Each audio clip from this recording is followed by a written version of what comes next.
Aura keabadian yang menakutkan memenuhi udara, menyebabkan kekosongan di dunia virtual bergetar. Yah, menurut apa yang dikatakan nenek moyang, kekuatan khusus yang terkandung dalam lapisan dunia maya ini sungguh aneh.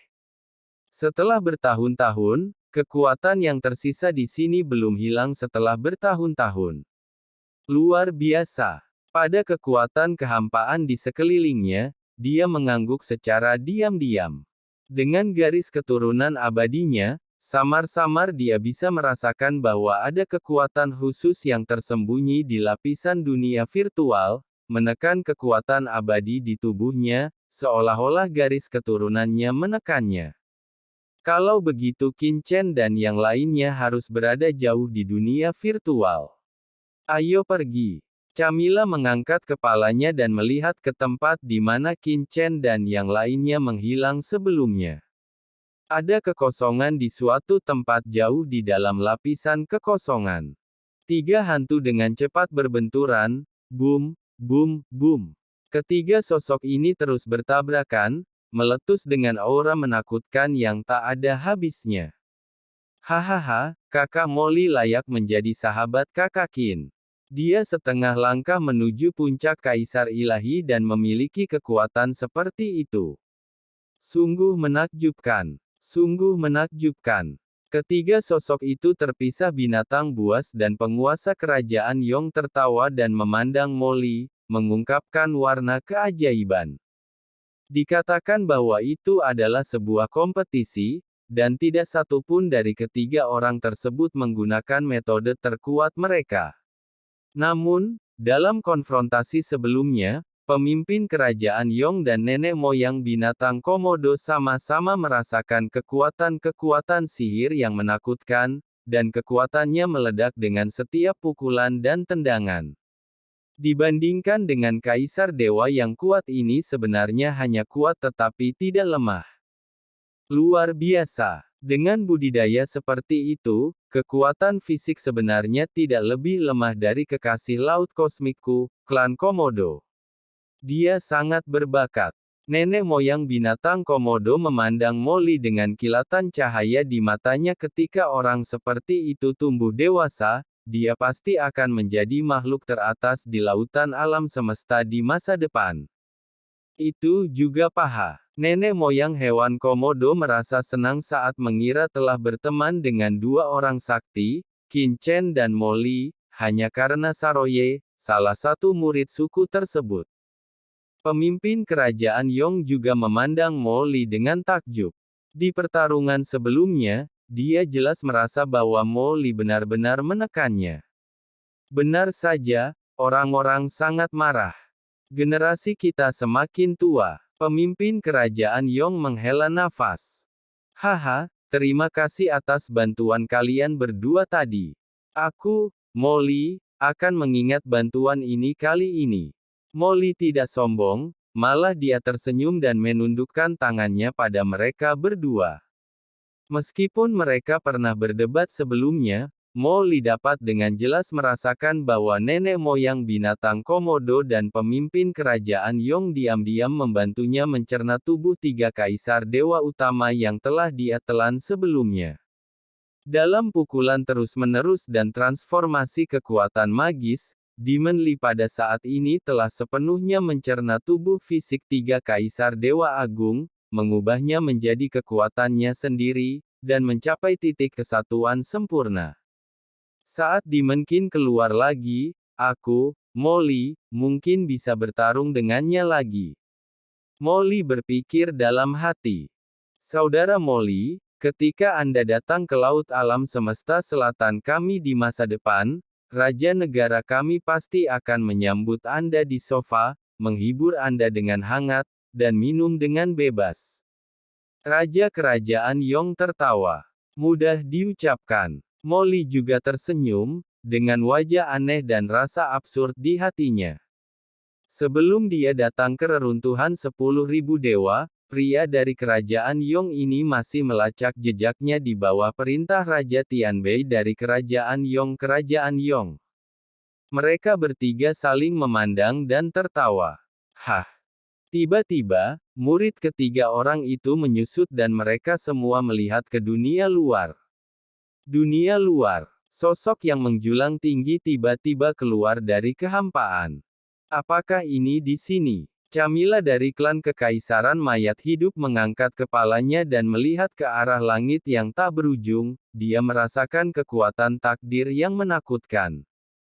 Masih di Sungai Takdir. Apa yang dilakukan Dewa Klan Surgawi dengan Qin Chen di Sungai Takdir? Sudah berapa lama, dan dia masih di dalamnya? Ledakan. Pikiran spiritual Camilla meledak dan meledak ke dunia takdir dalam sekejap.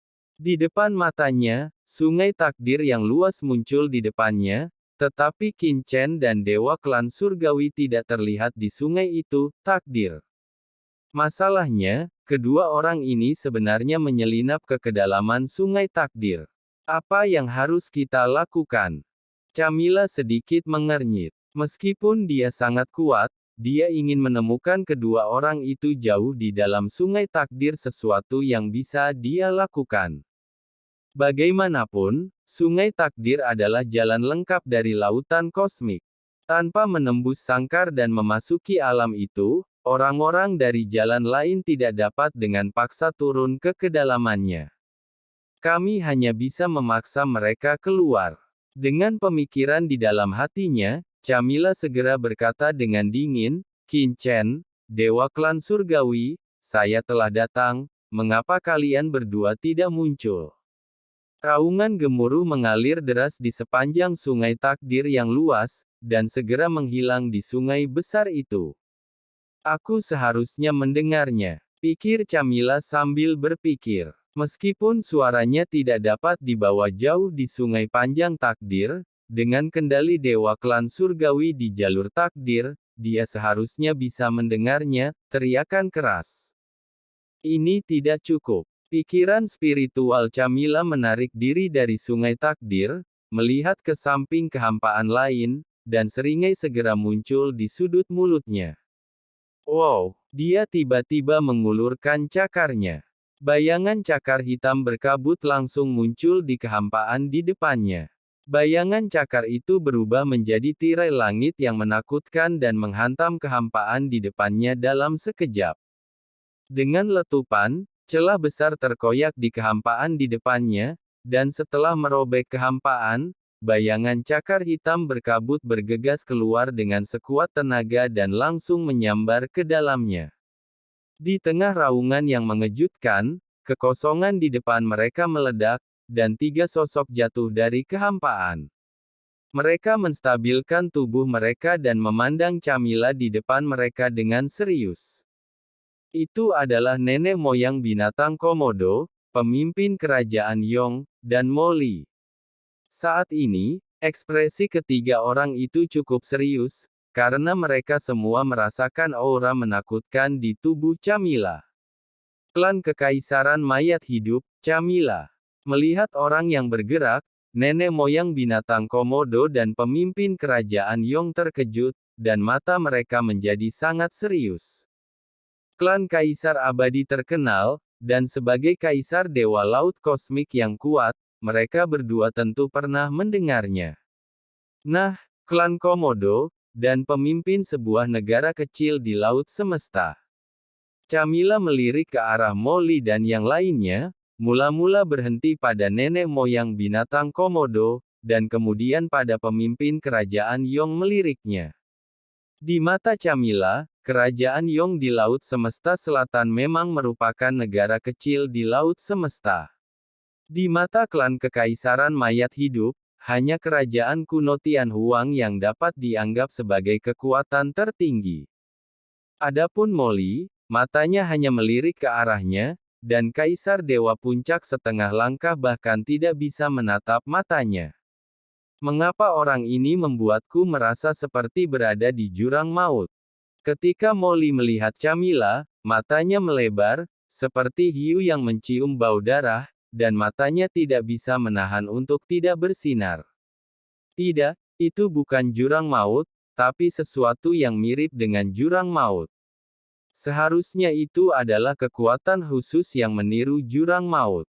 Tapi segera, Molly menggelengkan kepalanya.